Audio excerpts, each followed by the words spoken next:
Welcome to Mindblow, the ultimate destination for jaw-dropping content that will surprise, inspire, and entertain you every step of the way. If you love discovering the unexpected, make sure to subscribe, hit the like button, and share with your friends to keep the excitement going. Your support helps us keep blowing minds and creating content you'll never forget. So buckle up and get ready, because this is just the beginning. The air on the bridge of the USS John S. McCain was thick with tension, every breath heavy with anticipation. The crew moved with practiced precision, but beneath their calm exteriors, nerves were stretched taut. Each officer and sailor knew that the next few minutes could define not just their careers, but the course of international relations. Outside, under the brooding, overcast sky of the South China Sea, the horizon was broken by the unmistakable silhouettes of 3 Chinese warships. They were closing in, their gray hulls slicing through the choppy waters with purpose and intent. The sea itself seemed to hold its breath, mirroring the tension on the bridge. The closest of these, a formidable WW3 class destroyer bristling with weaponry, was now just a few hundred yards away, so close that the American crew could make out the details of its deck and the faces of its own watchful sailors. The proximity was both a warning and a challenge. The American sailors watched the encroaching ships, their faces set in grim determination. Hands gripped railings and consoles, steady despite the adrenaline surging through their veins. Training and discipline kept them focused, but the gravity of the moment was unmistakable. The silence on the bridge was broken only by the captain's calm, measured orders, and the steady, rhythmic ping of the radar. Every sound was amplified in the tense atmosphere, each instruction carrying the weight of responsibility. Suddenly the radio crackled to life, filling the room with static and the sharp, urgent voices of Chinese naval officers. Their warnings were clear and unmistakable. The USS John S. McCain was to leave what they claimed were Chinese territorial waters immediately. The message was repeated, each time more insistent, the threat behind the words growing stronger. Each warning edged the situation closer to a point of no return. The tension was palpable, as if the very air vibrated with the possibility of conflict. One wrong move, one misunderstood signal, and the standoff could erupt into something far more dangerous. The American captain, standing at the center of the bridge, faced a split-second decision. Should he alter course and de-escalate, or hold ground and assert the right to freedom of navigation? The weight of command pressed down on him, every option fraught with risk and consequence. This was about more than just 2 ships at sea. It was about national pride, the interpretation of international law, and the delicate balance of power in a region watched by the entire world. Every action would send a message, not just to the ships involved, but to governments and militaries across the globe. This moment, suspended in time, felt like an eternity. It was a microcosm of the larger geopolitical struggle playing out in the South China Sea. A symbolic confrontation between 2 great powers, each unwilling to back down. Here, in these contested waters, abstract concepts like sovereignty and freedom of navigation became tangible, embodied by steel hulls and the resolve of the sailors aboard them. The principles at stake were not just legal arguments but matters of national identity and global order. The world held its breath, teetering on the brink of a conflict that could have far-reaching consequences. News outlets, analysts, and governments watched every development, aware that a single miscalculation could ignite a crisis. This was not a movie nor a routine training exercise. It was a real encounter with real stakes, and the men and women on both sides knew it. The tension was not scripted. It was lived, moment by moment, decision by decision. This was the front line of a new kind of Cold War, one fought not in secret but in plain sight on the open sea. The ships were pawns and symbols, their movements scrutinized by allies and adversaries alike. The whole world was watching, from the highest levels of government to ordinary citizens following the news. The outcome of this standoff would echo far beyond these waters, shaping perceptions and policies for years to come. The stakes were terrifyingly real. In this moment, the fate of peace and stability in the region, and perhaps the world, hung in the balance, waiting for the next move. Why here? The South China Sea is a global superhighway for trade. 1/3 of global shipping, worth over $3 trillion, passes through these waters annually. For the US, keeping these lanes open is crucial to the global economy. For China, it's about security and national pride. China claims nearly the entire sea based on historic rights. This conflicts with Vietnam, the Philippines, Malaysia, Brunei, and Taiwan. The seabed holds vast reserves of oil and natural gas. It's a high-stakes game for energy independence. For the US, it's about upholding international law and freedom of navigation. A naval encounter here is a flashpoint with global impact. Tensions in the South China Sea have simmered for decades. For much of the 20th century, these disputes were dormant. The game changed with China's rise, asserting claims more forcefully. China transformed reefs into artificial islands with military capabilities. This island building drew a sharp response from the US and allies. In 2016, an international tribunal rejected China's expansive claims. Beijing ignored the ruling, continuing its military buildup. The US ramped up freedom of navigation operations. These patrols challenge excessive maritime claims. For the US, it's about preventing unilateral rule changes. For China, these patrols are provocative intrusions. This cycle of action and reaction keeps tensions high. On September 9, 2025, the USS John S. McCain, a guided missile destroyer of the US Navy, embarked on a high-stakes mission in the South China Sea. This was not just another routine patrol. The McCain was conducting a freedom of navigation operation, a deliberate move to challenge what the United States sees as excessive maritime claims by China.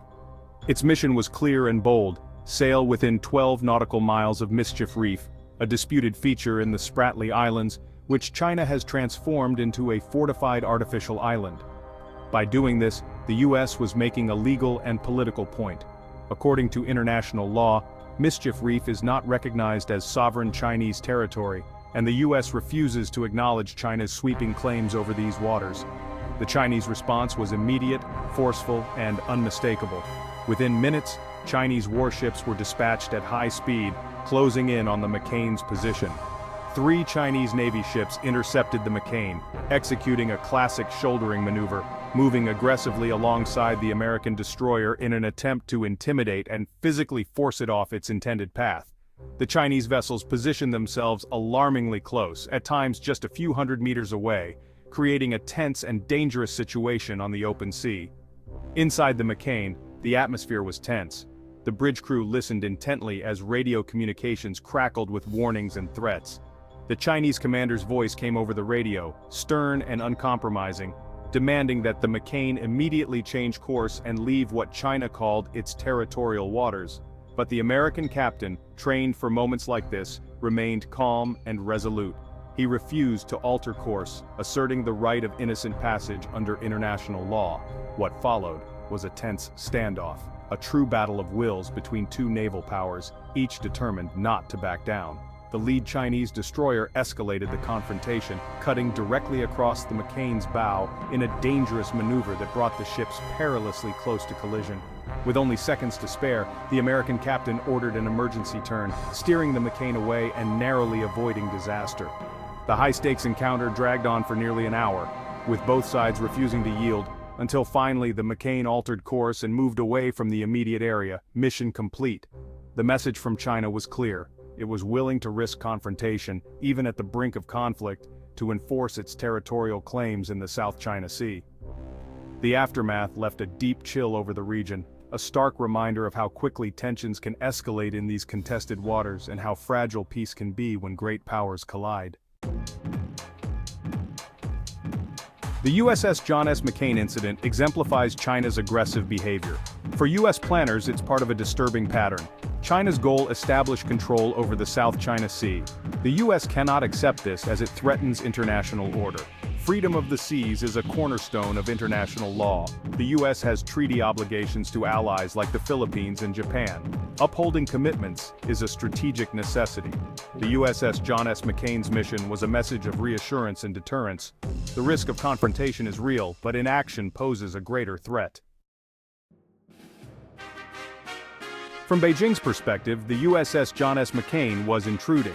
Imagine Chinese warships off the US coast. China views its claims as deeply rooted in history.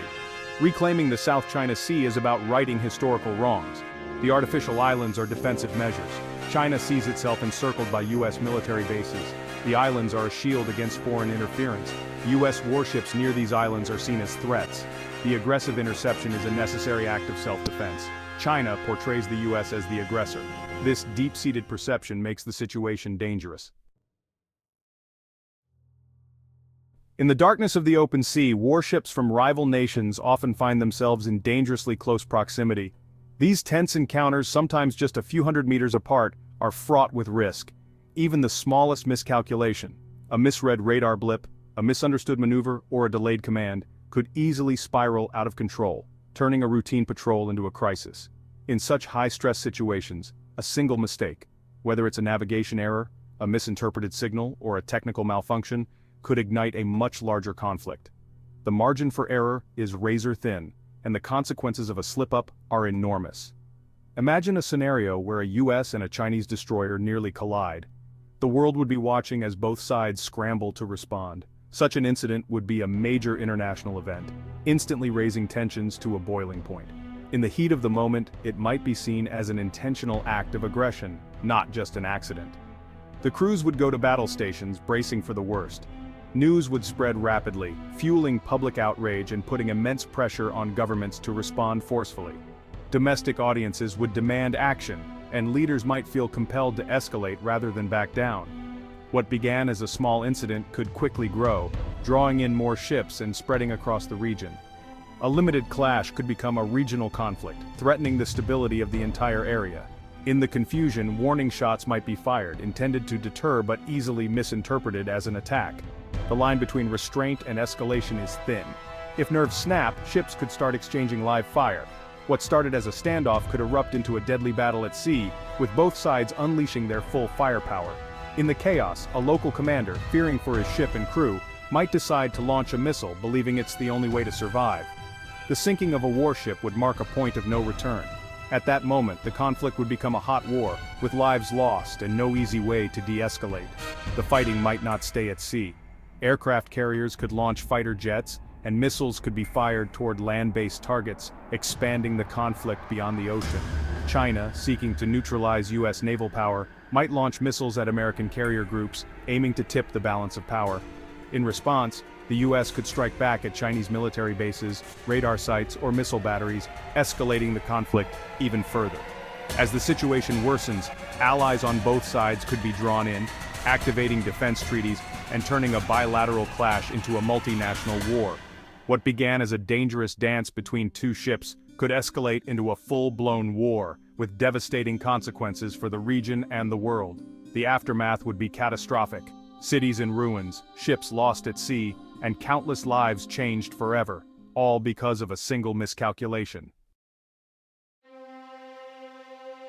Geopolitics often overlooks the human cost. On board the USS John S. McCain and Chinese warships are young men and women. They are sons, daughters, husbands, and wives. In a conflict, they would be the first casualties. A miscalculation would shatter families on both sides. A US-China war would be a global catastrophe. The global economy would grind to a halt.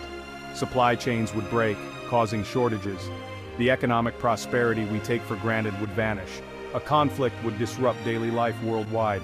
The stakes are too high for war to be an option. We must understand the profound human cost. The South China Sea incident is a wake-up call. Escalating confrontation is unsustainable and dangerous. The solution lies in communication, not conflict. Leaders in Washington and Beijing must talk, even in disagreement. Strengthening military communication channels is crucial. Hotlines can de-escalate crises before they spiral. Diplomatic efforts must find common ground. Both nations share an interest in preventing war. Citizens must demand diplomacy over confrontation. We must resist nationalist rhetoric and seek understanding. The path to peace requires patience and courage. Dialogue over destruction is the only way forward.